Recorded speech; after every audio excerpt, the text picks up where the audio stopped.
As a movie reviewer, I try to be fair in my assessment of the things that I look at. Anybody can just look at a screen and scream profanities for half an hour.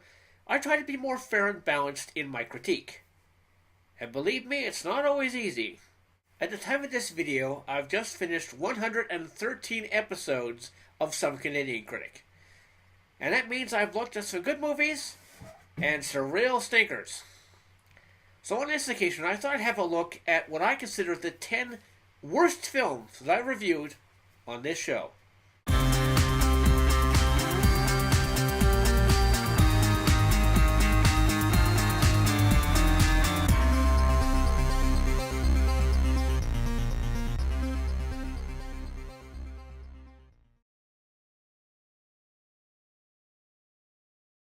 Yeah, this one was created as basically a cash-in, an attempt to take advantage of the popularity of the 1960s space race.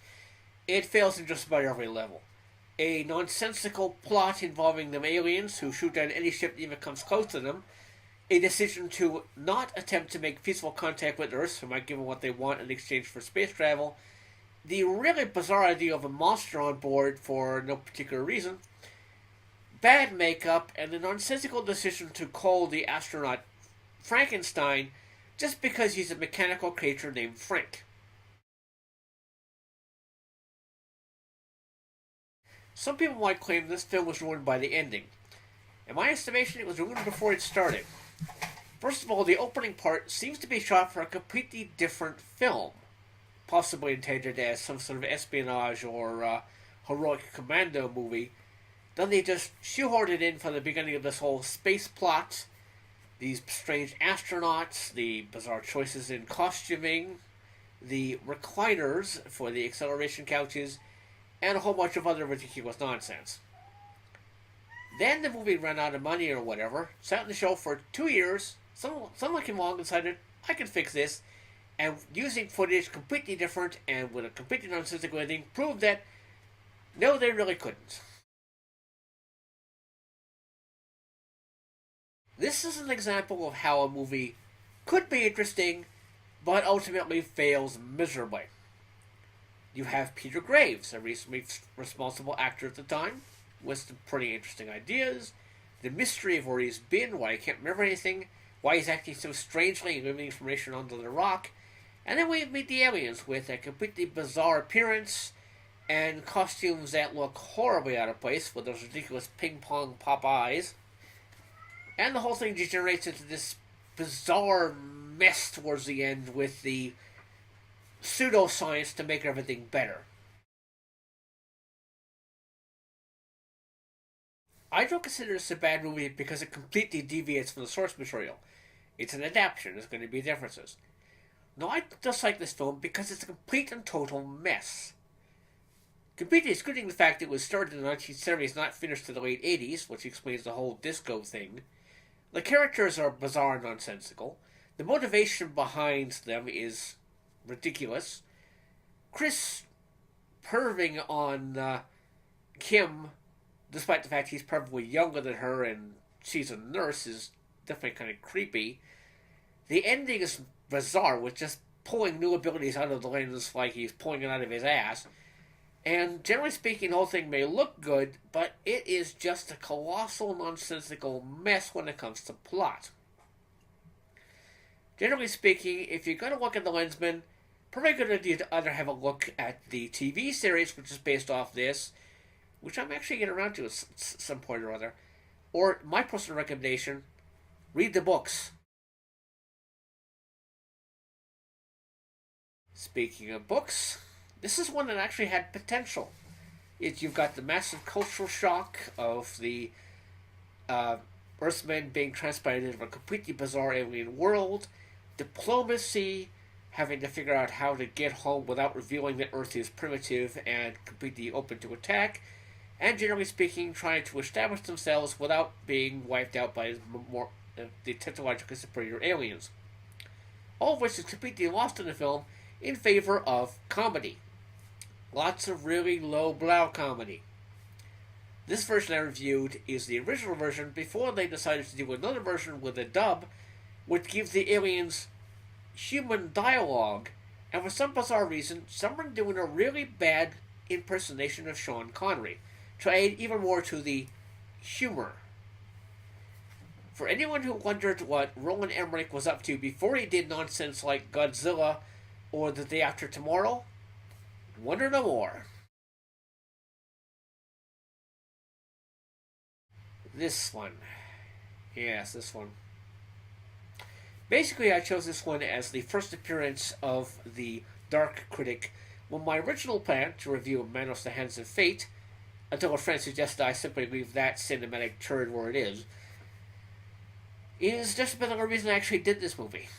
It's bad. I mean, the acting that we get to hear is horrendous. The physical acting, given that most of the film was shot in silence, with a really bad overdub for some of the scenes, and the ever-present narrator telling us things that make absolutely no sense anyway.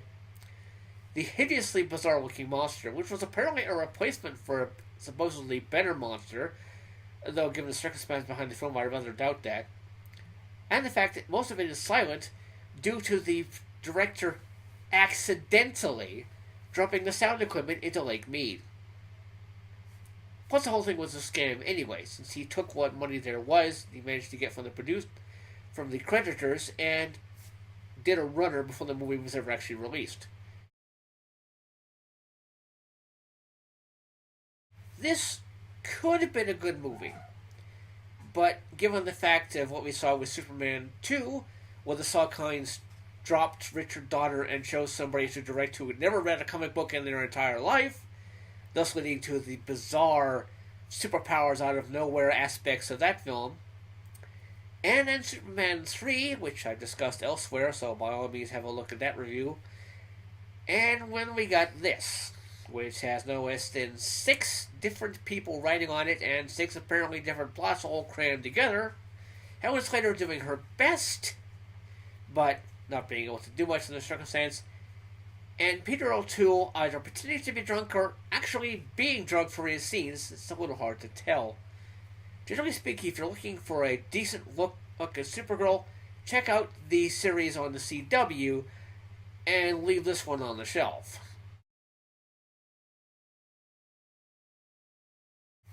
Body Snatchers is not a difficult concept.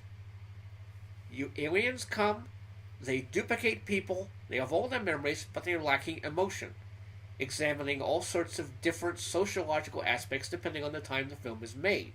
In the 1950s, it was the fear of soulless communists. In the 1970s, it was the fear of the social isolation of living in a big city where you're surrounded by people but you don't really know anybody, or even supposedly those closest to you. And in the 90s, there was even a version, which isn't quite as good, but still better than this pile of crap, where it took place at a military base where lack of emotion and conformity to an authority figure are the standard, making it much more difficult to tell who's been duplicated. This throws all of that away. It's got reasonably good actors like Nicole Kidman and Daniel Craig. It's got an interesting twist on it, whereupon those who are duplicated can affect others without them having to be asleep near a pod. But then they just throw it all away with that Deus Ex Machina ending and the information at the end that absolutely no one has actually learned anything because the cure also produces amnesia. Thanks for wasting our time, producers. Oh, you guys knew this had to be on the list somewhere. This has almost no redeeming qualities whatsoever. It's poorly written, it's poorly acted, despite the fact that the people in it are actually reasonably good actors. The monster effects, like for the Dark Overlord and for Howard Stern himself, aren't really too bad, but it's surrounded and admired and sunk to its eyebrows in a horrible plot, a nonsensical motivations for the villains, and an ending that just will not stop. Are they going to be able to send Howard home? No, there's been an accident with the machine. Are they going to be able to stop Jennings? No, he's turned into a powerful alien monster. Are they going to be able to save Beverly from being turned into a Dark Overlord by blasting the creature? Yes, but now more Dark Overlords are coming. Oh, we'll just have to blow up the machine and that's the ending. No, now we have to have a painfully unfunny concert scene. It just never ends. Sorry about that. Now on to number 1. Just to be clear, I am not saying that all films dealing with the premise of walking through the center of the earth are bad. In fact, I have plans to review the original 1950s version at some point. I am saying that this version of the story is a slap in the face. In fact, one of the reasons I did it fairly early on was as a sort of a self-imposed baptism of fire. Because if I could sit through and make something good out of this pile of nonsense, I could do practically anything. It starts off reasonably enough, with some interesting characters, an interesting premise, and the potential to be very similar to the original book or various other aspects that's been explored in other films. Then they ran out of money, and they brought in the guy responsible for directing the 1989 Captain America. The one that was never actually produced and is apparently so bad that you open it up and the DVD might be inclined to catch on fire. And they stuck in a bunch of stuff from a previous version called Alien from LA, starring Kathy Ireland. Now, Miss Ireland, I have nothing against you personally. I feel that you are a reasonably good model, and you certainly inherited the looks of your parents.